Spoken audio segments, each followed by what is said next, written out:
কি রে আর লঞ্চেতে আসবি? না না আমি আর লঞ্চেতে আসবো না দিদি, ভুল হয়ে গেছে আমার। এখন আমি পাড়ায় চিল্লিয়ে বলবো যে তুই আমার ঘরে ঢুকিলি? এই না না আমার পাড়ার লোক খেলি, আমার মেরে ফেলবে এমনি, তোমরা তো খেলিয়েছ, আমি আর ভাগবো না মনে হয়। বলেন কি? তালি এবার বল আমার লোনটা কে শোধ করবে? কে দেবে? এখনো বুঝতে পারিসনি কে শোধ করবে? ওই আমি দেবো।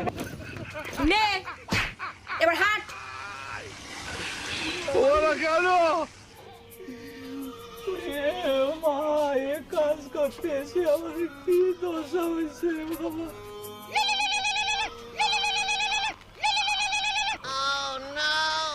হ্যালো, নমস্কার স্যার, আমি সাধন ফাইন্যান্স থেকে বলছি।